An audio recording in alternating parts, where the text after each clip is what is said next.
안녕하세요, 카다기 곤잘로입니다. 네, 요즘 캐스퍼 때문에 경차들 많이 보실 텐데요. 다른 경차는 뭐가 있나 생각하시다가 이 모닝을 보실 겁니다. 그래서 모닝을 준비해 왔는데 아쉽게도 202 모닝은 아닙니다. 초기형 모닝 어반이고 프레스티지 등급이에요.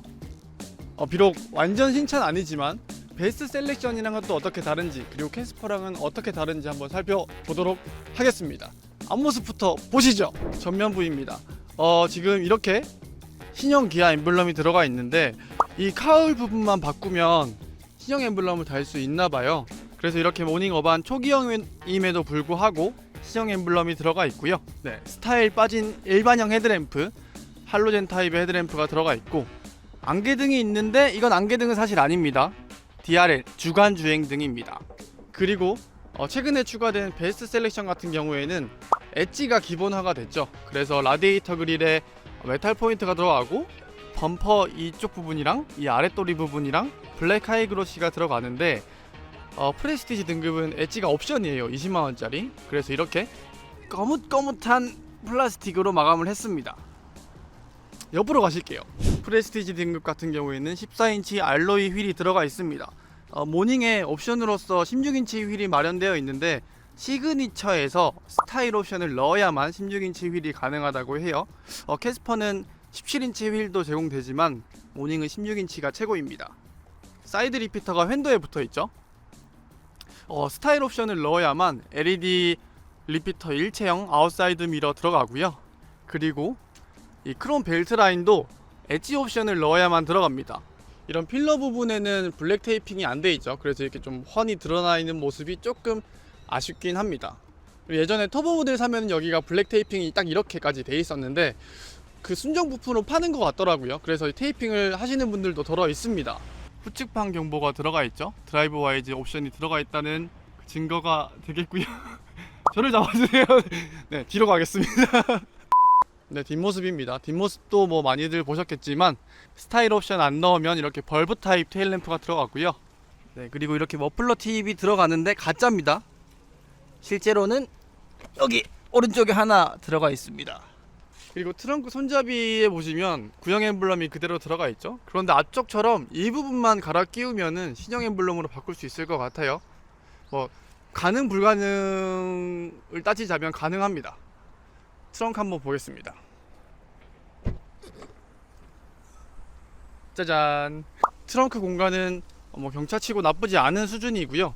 캐스퍼보다 개인적으로 좀 좋은 건 이렇게 러기지 커버링 쉘프가 달려 있다는 점, 그리고 이 아랫부분에 러기지 보드가 들어가 있어서 이 수납을 좀 더 유용하게 쓸 수 있을 것 같아요. 여기 밑에 비상금 같은 거 숨기고, 그리고 러기지 보드를 이렇게 떼면 캐리어 같은 것도 2개는 충분하게 들어갈 것 같아요. 이 부분은 저는 사실 캐스퍼보다 좀 더 유용하지 않나? 물론 뭐 높이가 좀 짧긴 하지만 나쁘지 않다 라는 생각이 듭니다. 손잡이 있고요. 실내입니다. 일단 시동부터 걸어 볼게요.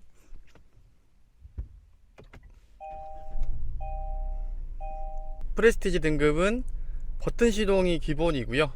지금 이 인테리어 컬러는 그레이 인테리어 컬러입니다. 프레스티지 같은 경우는 블랙 인테리어, 그리고 그레이 인테리어 중에서 선택을 할 수가 있고요.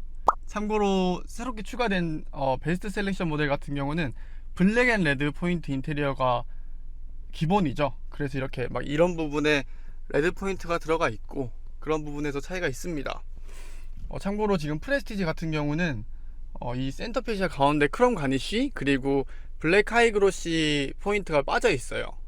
그런 것들은 시그니처부터 가능한데 베스트 셀렉션은 또 블랙 하이그로시가 들어가더라고요. 그래서 베스트 셀렉션 여기를 보시면 블랙 하이그로시가 들어간 거를 확인하실 수가 있습니다.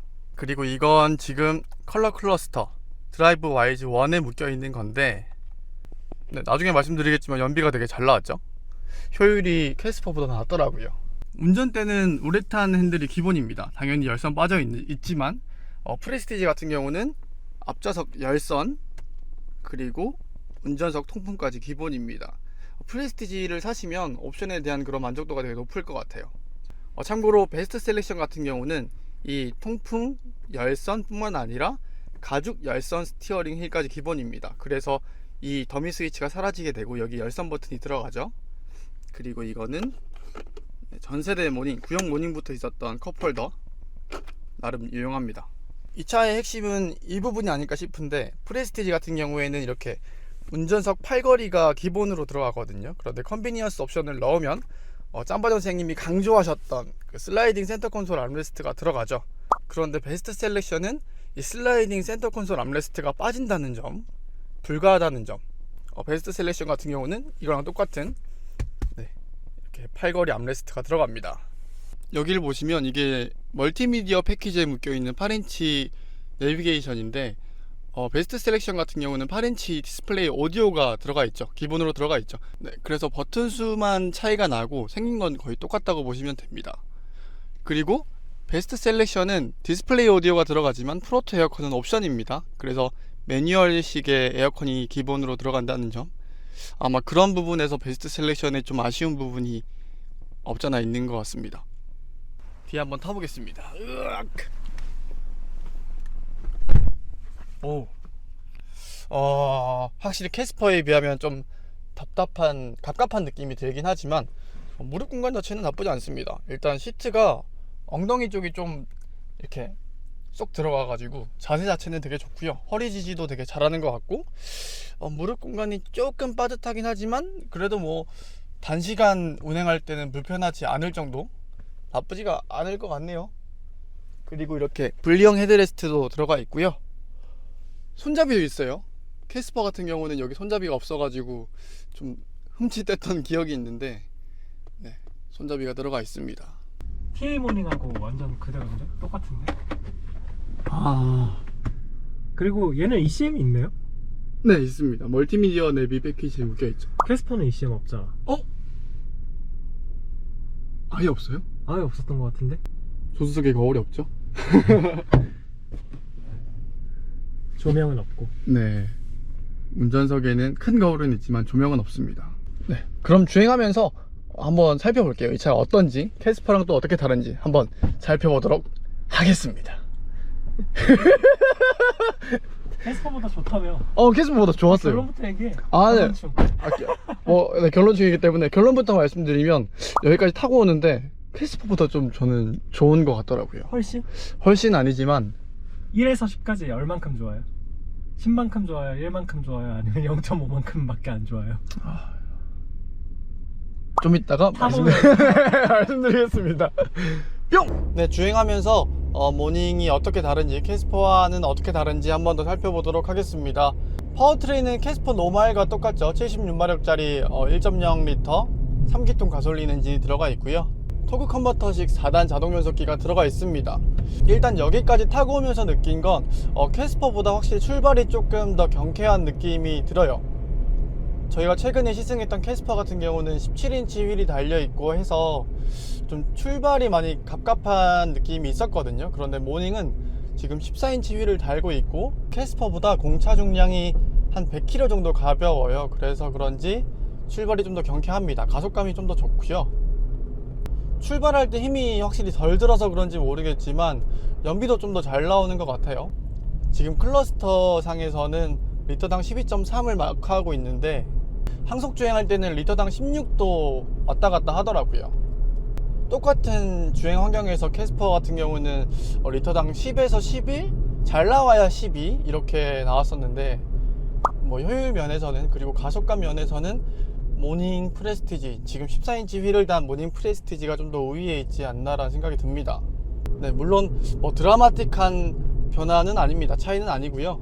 이 차가 경차이고, 그리고 뭐 3기통짜리 1.0L 엔진을 얹고 있기 때문에 막 확실히 다르진 않습니다만 근소하게나마 그런 차이가 느껴지네요.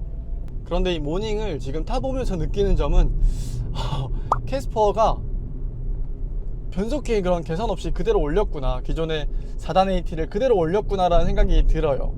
최근에 캐스퍼를 시승했었을 때처럼 변속기에서 정말 할 말이 많은데요. 일단 로직이 속된 말로 좀 멍청합니다. 계속 저회전을 유지하려고 해요. 물론 뭐 효율 때문에 이런 세팅을 했을지도 모르겠지만 지나치게 저회전을 쓰다 보니까 네, 오히려 힘을 좀 깎아먹는 듯한 엔진이 만들어낸 힘을 활용을 못하는 듯한 느낌이 들고요. 물론 엑셀러레이터를 밟으면 가속을 하겠죠. 네, 그런데 다운 시프트 할 때 변속의 과정이 다소 굼떠요. 그래서 제때 가속을 못하는 듯한 그런 느낌을 종종 받습니다. 변속기의 개발비를 많이 투자하기 싫었다고 해도 이런 로직은 조금 개선이 이뤄졌으면 어땠을까라는 그런 아쉬움이 많이 드네요. 네, 그나마 다행인 건 캐스퍼 같은 경우는 드라이브 밑에 로우 기어가 있어가지고 단수를 좀 제가 원하는 대로 제어하기가 어렵잖아요. 그런데 모닝 같은 경우에는 1단, 2단, 3단까지 수동으로 제어를 할 수 있어서 이렇게 필요할 때는 이렇게 단수를 조정할 수 있다는 점이 그나마 장점인 것 같습니다. 물론 뭐 레이처럼 플러스 마이너스가 존재하면 좀 더 적극적으로 제가 제어를 할 수 있을 것 같은데 그래도 캐스퍼보단 낫다 라는 생각이 드네요. 제가 경차 경험이 많지는 않은데요, 너무 기대를 안 했던 건지는 모르겠지만 승차감도 뭐 썩 나쁘지 않습니다. 캐스퍼를 타면서 이 정도 승차감이면 데일리로 쓸 수 있겠는데 라고 생각을 했었는데 모닝도 그에 못지않게 승차감이 괜찮습니다. 물론 뭐 과속방지턱을 지날 때 아무래도 휠 베이스가 짤막하기 때문에 좀 그런 부분에 있어서 과속방지턱을 넘을 때 있어서는 조금 신경질적으로 굴긴 합니다만 승차감 자체가 그렇게 아주 막 시끌벅적하거나 요란하거나 하진 않습니다. 속도만 제어 잘 하면 되게 이렇게 과속방지턱을 스트레스 받지 않고 넘을 수 있을 만한 수준. 캐스퍼 탈 때도 마찬가지였지만 모닝 어반도 데일리카로 쓰기에 나쁘지가 않겠다라는 생각이 들고요. 그리고 주행성도 나쁘지가 않아요. 물론 힘은 없지만 코너를 되게 잘 돌아 나갑니다. 풀악셀 괜찮죠? 되게 괜찮아요. 코너를 돌다가 이렇게 요철을 밟아도 막 뒤쪽이 털털거리거나 불안해지거나 그러진 않고요. 기대했던 것보다는 이렇게 코너를 잘 돌아 나갑니다. 제 기대치가 너무 낮았던 거일 수도 있겠지만 어쨌든 총평을 말씀드리면 캐스퍼보다 가속감이 괜찮다, 그리고 효율도 좀 더 잘 나온다. 17인치 휠은 역시나 과했던 것 같다. 14인치 휠이 그나마 괜찮겠다라는 생각이 들고요. 그럼에도 불구하고 4단 자동 변속기는 좀 더 개선이 있었으면 좋겠다. 특히 로직이 좀 더 똑똑했으면 좋겠다라는 생각이 듭니다. 출퇴근할 때 이렇게 데일리카로 이런 경차 하나 있으면 스트레스 안 받고 되게 괜찮을 것 같습니다. 네, 그러면 모닝 주행은 여기까지 하겠습니다. 안녕.